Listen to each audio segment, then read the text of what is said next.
예, 다음은 내빈 한 분을 더 소개시켜 드리겠습니다. 김영배 국회의원님 참석하셨습니다. 많은 박수 부탁드리겠습니다. 예, 안녕하세요. 인사드립니다. 저 김영배입니다. 예, 김순우 위원장님 가시는데요. 예, 나중에 뵙겠습니다.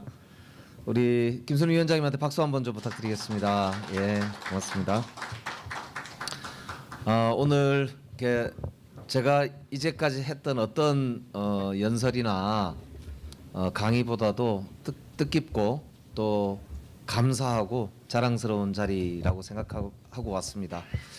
오늘 지방자치학회 우리 박기관 회장님과 우리 시도의회 의장협의회의 우리 김한종 의장님 회장님이시죠. 그리고 우리 조영훈 전국 시군구 의회 의장협의 회장님 모시고 우리 전국에 계신 지방자치 동지들과 함께 뜻을 나눌 수 있는 자리가 아닌가 싶습니다. 뭐 내용은 다 아시는 내용이고 우리가 함께 만들어가야 할 그런 이제 미래 아닌가 싶은데 저는 뭐 다른 무엇보다 말씀드리고 싶은 게 이렇습니다. 대한민국이 지금 기로에 서 있지 않습니까?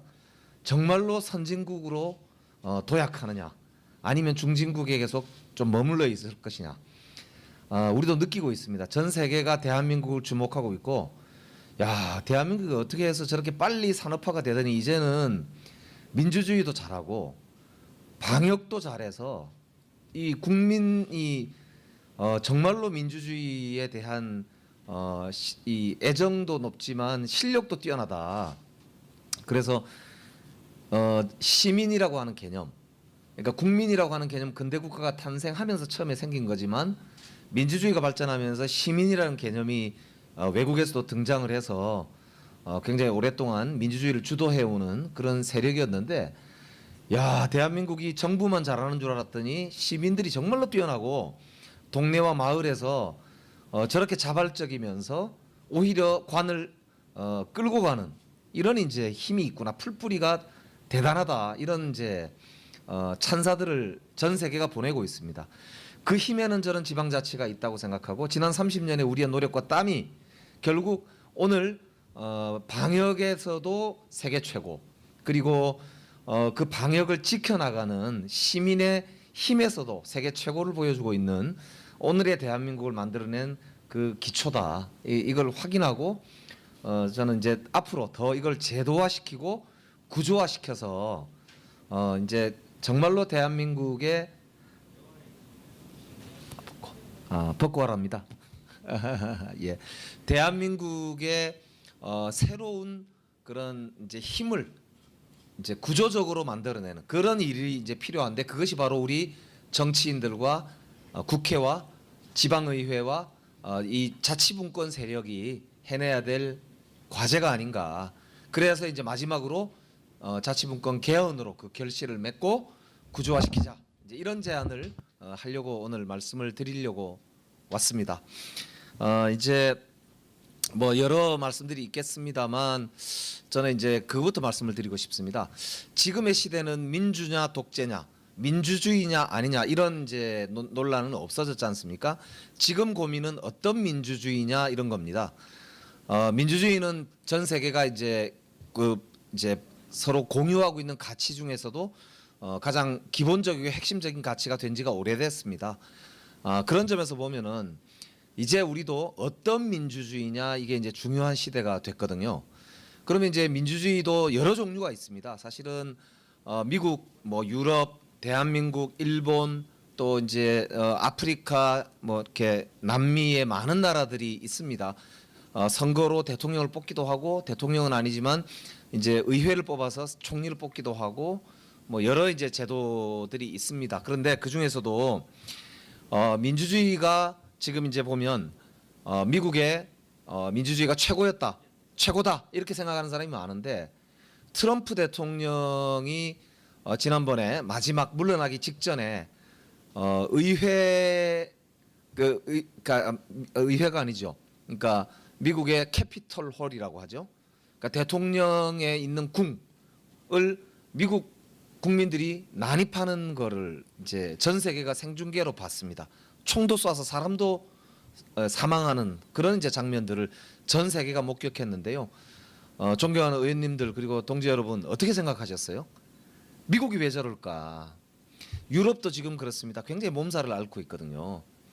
난민 문제, 그다음에 인종 문제, 그리고 내부의 여러 가지 문제들로 인해서 오히려 민주주의가 후퇴하는 거 아니냐. 심지어는 이제 그 코로나로 인해서 정부가 지나치게 자기 삶을 간섭한다 그래가지고 영국이나 이런 데는 수만 명이 모여서 지금 데모를 하고 있습니다. 그러니까 그런 상황들을 보면서 어떻게 생각하세요?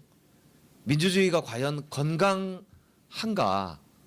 뭐 이런 생각을 하게 되지 않습니까? 우리 대한민국은 어떤가? 이 돌이켜 보면 저는 우리 대한민국이 정부도 중앙 정부도 있지만은 지방자치단체와 지방의회가 정말로 우리 주민들과 함께 이 방역에 대해서도 그렇고 방역 상황에 대해서도 그렇고 방역 지침에 대해서도 그렇고 이 정보를 실시간으로 공유할 뿐만 아니라 굉장히 신뢰도 있는 그런 정보를 제공하고 그 신뢰를 바탕으로 시민들과 호흡을 같이 하고 있기 때문에 시민들은 정부와 지방자치단체, 지방의회를 믿고 자기의 삶을 이렇게 꾸려가고 있는 그런 와중에 있다고 저는 생각하거든요. 이 정부 신뢰 이것이 이제 우리가 생각하는 최선진국 민주주의의 모델인데 그게 지금 대한민국에서 사실은 진행이 되고 있는 모습이다.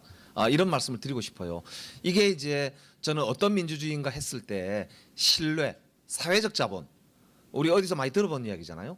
그러니까 이런 것들이 이제 우리에게 지금 도전적 과제이지만 우리가 아주 훌륭하게 수행을 하고 있고 물론 뭐 흠결이 없는 건 아니고 모자란 게 없는 건 아닙니다만 우리가 이제 역할을 충분히 해내고 있다. 그런데 이제 남은 과제는 그럼 뭘까? 이런 생각을 한번 해보게 되잖아요. 그게 이제 아까 말씀드린 대로 충분히 제도화되어 있지 못한 우리의 지방자치의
근데 지방자치는 처음에 90몇 조인가 뭐 그랬는데 지금 117조, 118조 두 개 조항만 그대로 남아 있는데 이게 계속 밀린 이유가 뭐냐면 뭐 이거 환경권 뭐 있지 않습니까? 행복추구권 이런 것들이 이제 추가되는 경제민주화 관련된 조항 이런 게 추가되는 과정에서도 비논리하에 아직도 그대로예요. 달랑 2개 있습니다.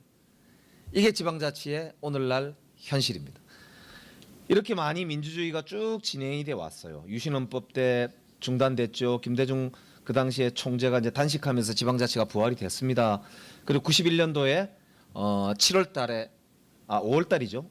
지방의회 선거를 했고 95년도에 자치단체장 선거를 6월 달에 해서 7월 1일 날 임기가 개시가 됐잖아요.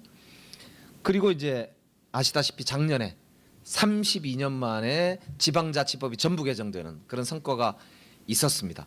이 수십 년의 역사 속에서도 헌법 조항은 달랑 2개가 지방자치가 남아 있는 상태인데요. 저는 그래서 사실은 현재 우리 상황은 내용도 풍부하고 굉장히 많은 사례도 축적되어 있고 민도는 가장 높아져 있는 상태인데 제도 우리 옷이 몸을 못 따라가고 있는 상태라고 생각하고 있습니다. 20살이 훨씬 넘어서 30살이 가까이 되어가는 성인이 초등학교 옷을 입고 있는 꼴이다. 이렇게 이제 밖에 규정할 수밖에 없는 그런 상황이 아닌가 그렇게 생각이 되는데요. 그래서 사실은 2018년도에 문재인 대통령이 6월달 지방선거 할 때 개헌을 같이 국민투표하자고 제안을 하면서 그중에 획기적인 자치분권 개헌의 내용을 담은 그런 개헌안을 발의한 바가 있었어요. 그때 제가 성북구청장으로 마지막 임기를 하고 있던 때였거든요. 제가 재선을 하고 삼선 출마를 안 했기 때문에 그래서 자치분권 개헌에 올인한다. 그래가지고 전국 돌아다니면서 저걸 이제 전도사처럼 막 운동도 하고 다녔는데 안타깝게도 국회가 그 개헌안을 발의하지 않으면서 국민투표에 붙이지를 못했습니다. 그 내용에 보면은 여러 내용들이 있는데요. 그 중에 이 2개밖에 없는 조항을 개선을 하고 이제 요 보면 요 우리가 분권 운동하면서 이렇게 대통령한테 분권 국가의 내용을 전달을 하고 있는 내용 위에 보시면 요게 전데요. 김영배입니다. 여기 앞에 국회 앞에 모여가지고도 저렇게 많이 했습니다. 그런데 여기 보시면은 이제 독일 같은 경우에 독일 헌법이 우리나라 헌법에 상당히 벤치마킹 대상이었다고 하잖아요. 재헌의회 할 때 독일의 사회권 이런 게 우리 헌법에 많이 들어왔다고 하거든요. 그런데 독일 헌법은 44%가 넘게 지방자치에 관련된 조항들이 담겨 있다고 합니다. 근데 이건 왜 안 뺏겨 왔는지 모르겠어요. 그러니까 그 당시에 우리나라 헌법을 만들 때 헌법을 만드는 주체들이 아마 중앙정부, 중앙정치에만 관심이 있던 사람들이었기 때문인 것으로 생각이 됩니다. 대만도 11.4%, 이태리가 11% 정도가 헌법에 지방자치 조항을 담고 있다고 합니다.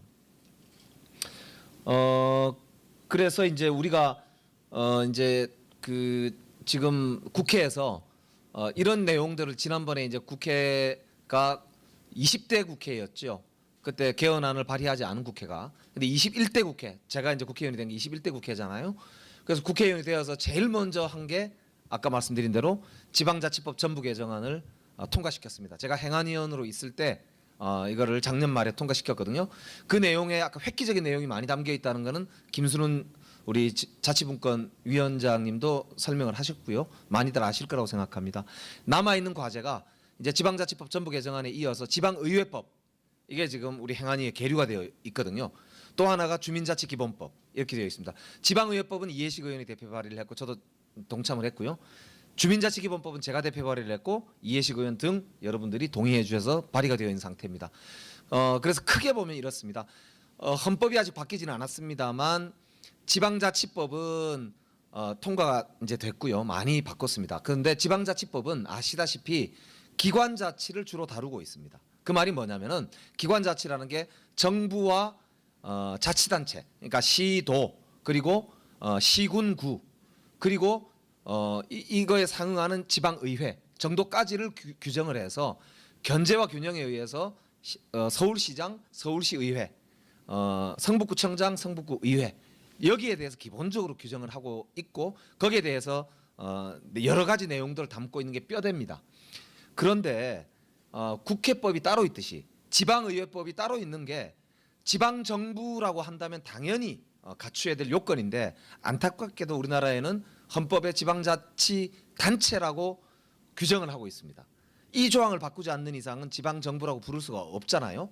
그러다 보니까 현재 지방 정부라고 했을 때 정부면 당연히 의회가 있는 거 아니에요?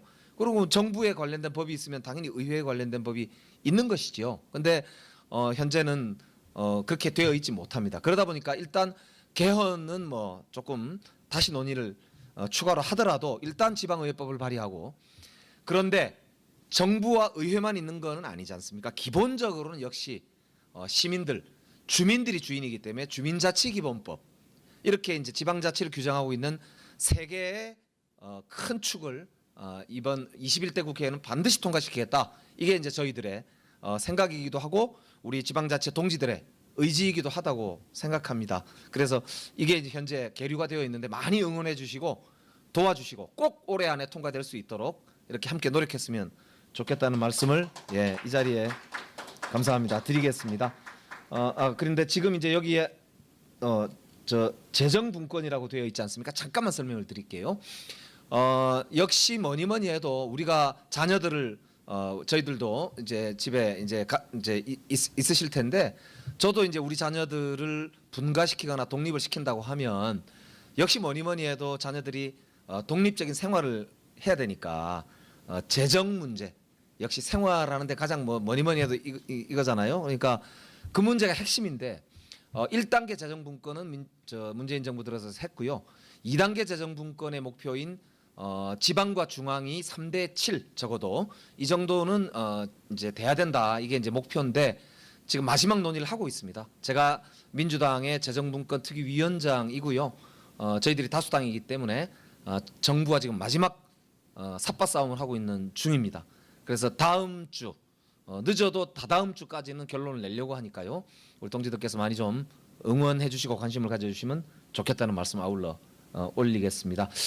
그래서 저는 이제 제도와 정치, 사람, 그리고 모범과 우리가 할 실천 뭐 이런 것들 다 담아서 한마디로 지금의 시대는 마을 민주주의의 시대를 열어야 된다. 이거를 이제 주장하고 있고 여러분과 공유하고 싶습니다. 마을 민주주의라는 게 가만히 생각해 보면 사실 이 말을 제가 만들어낸 말인데요. 민주주의가 어떤 민주주의냐 이렇게 말씀드렸잖아요. 그러니까 민주주의라는 게 대통령만 뽑으면 민주주의냐, 투표만 하면 민주주의냐? 그렇지는 않습니다. 루소라고 하는 철학자가 옛날에 그랬잖아요. 민중들은 4년 만에 하루만 자유롭고 나머지는 노예로 산다, 이렇게 얘기했습니다. 그 말은 투표할 때만 주인 행세를 하지 투표 끝나고 나면 결국에는 뭐냐면 노예로 산다, 이렇게 얘기했습니다. 그러니까 그 당시가 이제 더 그랬겠죠. 근데 지금은 어떻습니까? 지금도 사실 가만히 생각해 보면 정말 우리 국민 시민이 주인인가, 우리가 이 땅의 주인이냐, 자신 있게 말할 수는 없지 않습니까? 그러니까 이제는 마을에서 내가 살아가는 내 동네에서 내가 가장 내 중요한 인생의 문제, 내 삶의 문제, 우리 공동체의 가장 중요한 문제를 내가 결정권을 가지고 내가 생각하는 대로 혹은 우리가 뜻하는 대로, 나 혼자만 사는 건 아니니까요. 우리 공동체가 생각하는 대로 만들어 가야 되는 게 당연한 거 아니겠습니까? 이제 그 시대로 가자. 이게 저는 마을 민주주의라는 상징어로 말씀을 드리고 싶은데 그거에서 가장 중요하다고 생각하는 게 이겁니다. 이거 보시면 이게 무슨 말이냐면 이런 겁니다. 책임 주체라는 게 정부라는 뜻인데 이게 왜 학자들이 쓴 논문인데요. 지방 분권이 보면은 잘 돼 있는 나라일수록 책임 주체, 즉 정부는 약하다. 이게 중앙 주체 정부라는 뜻이거든요. 중앙 정부는 마이너스다. 가만히 보면 신뢰 정도는 지방자치가 잘 돼 있을수록 높더라. 그다음에 국가 경쟁력도 이런 나라가 높더라. 이게 논문의 결과입니다. 이건 세계적으로 공인된 숫자거든요. 그러니까 즉 선진국이 다 지방자치가 잘 돼 있는 건 아니긴 합니다. 그러나 지방자치가 잘 돼 있는 나라치고 선진국이 아닌 나라가 없다는 뜻입니다. 그러니까 지방자치가 잘 돼 있으면 국가 경쟁력도 높고 신뢰도가 높다는 뜻이에요. 그래서 우리가 가만히 따지고 보면 우리나라가 신뢰가 굉장히 낮고 가짜 뉴스가 판을 치고 사실은 서로 이웃과 이웃이 굉장히 갈등이 심하고 세대 간의 단절도 심한 이런 우리의 고민을 여기서 잘 알 수가 있습니다. 그래서 저는 남은 문제는 이런 거라고 생각해요. 우리가 이제 마을 민주주의를 이제 하면서 효능감이 높아야 되잖아요. 야, 사람들이 지방자치하니까 좋다, 잘 된다, 괜찮네, 바로 이거야. 이런 걸 이제 우리가 만들어야 된다고 생각하거든요. 그래서 저도 이제 구청장 할 때 참 고민이 많았습니다. 뭐 이건 제가 한 사례들인데 이거에 자세히 뭐 다 말씀드리기는 좀 쑥스럽긴 한데요. 이 아파트 경비원들이 분신하고 자살하고 막 이런 사태가 많았지 않습니까? 아파트 경비원한테 막 빵 던져주고 주워 먹으라 그러고 두들겨 패고. 우리 공동체가 그래서는 안 되지 않습니까? 그래서 우리 아파트에서 오히려 동행 계약서라는 걸 맺어가지고 갑을 계약서를 동자, 행자, 함께 행복하자 이렇게 만들어낸 성북구의 사례가 있었거든요.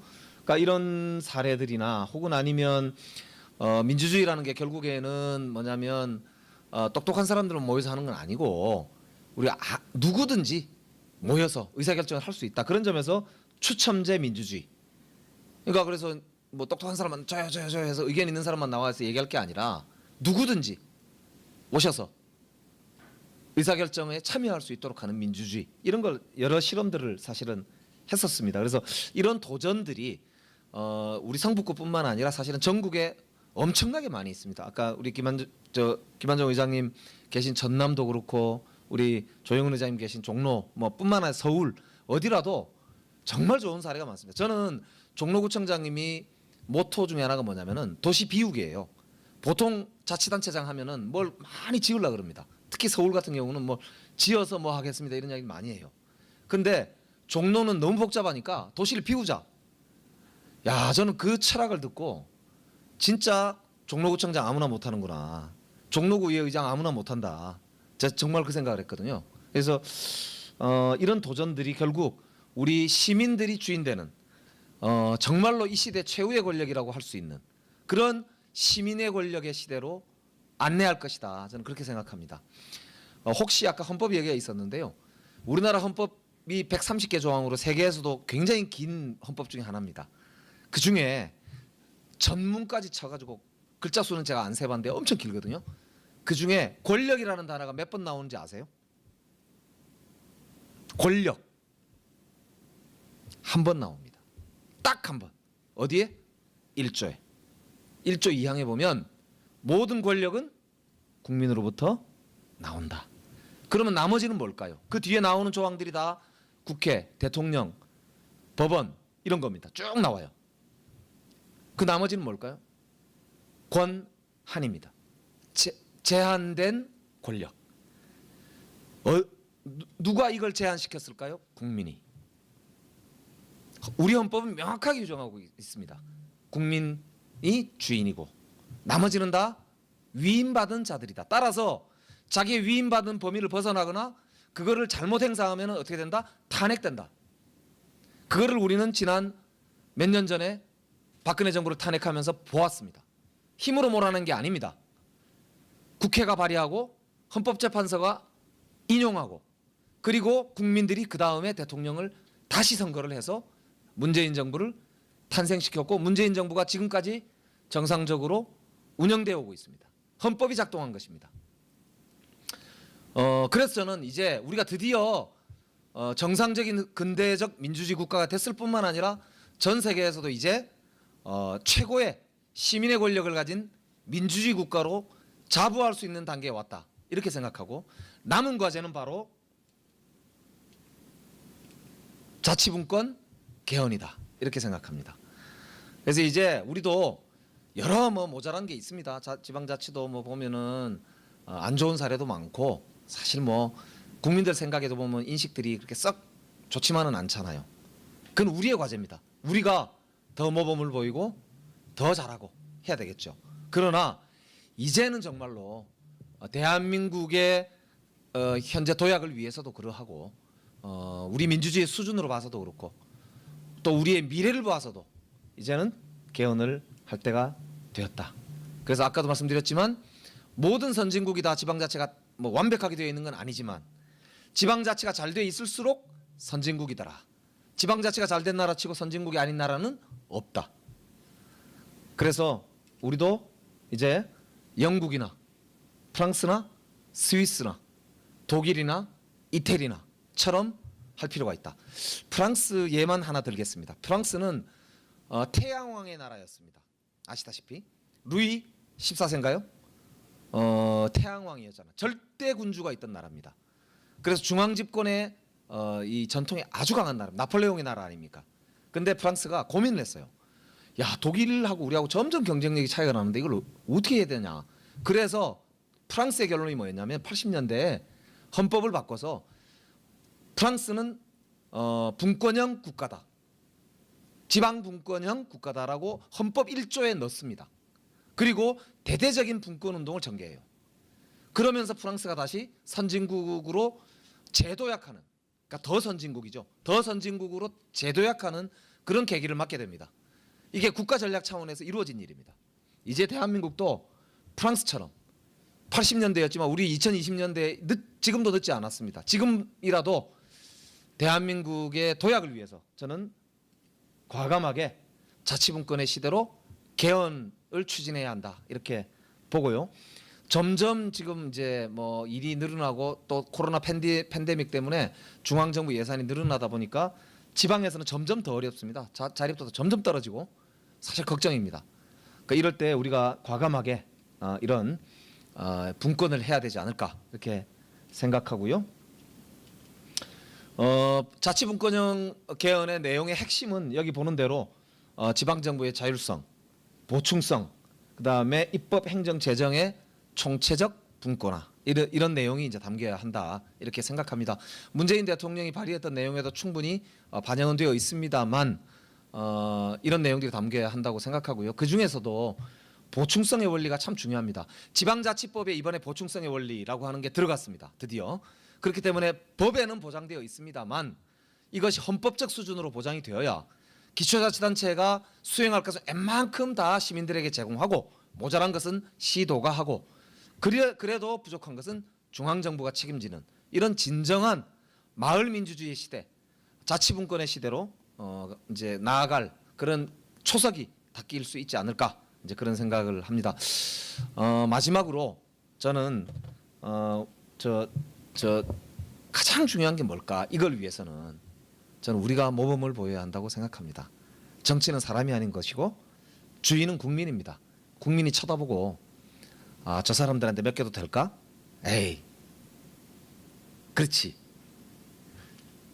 국민의 동의를 얻는 게 무엇보다 중요하지 않습니까? 진짜 모범과 혁신으로 저는 우리 지방의회와 지방의 정치인들이 대한민국의 미래를 이끄는 주체답게 그렇게 함께 손잡고 서로 격려하면서 앞으로 또박또박 걸어나갔으면 좋겠습니다. 저도 제가 속한 국회와 제가 속한 정당이 정말 이 시대적 과제를 이끌어 나갈 수 있도록 최선을 다하겠다. 뭐 그런 약속을 드리면서 오늘 지방자치 30년, 지방의회 부활 30년 맞이하는 이 가슴 벅찬 이런 자리에서 제가 이렇게 오늘 동지들에게 말씀을 드리게 된 걸 진심으로 영광으로 생각한다고 생각하면서 말씀드리면서 앞으로 제가 말씀드린 거 지키기 위해서 저도 열심히 하겠습니다. 함께 합시다. 고맙습니다.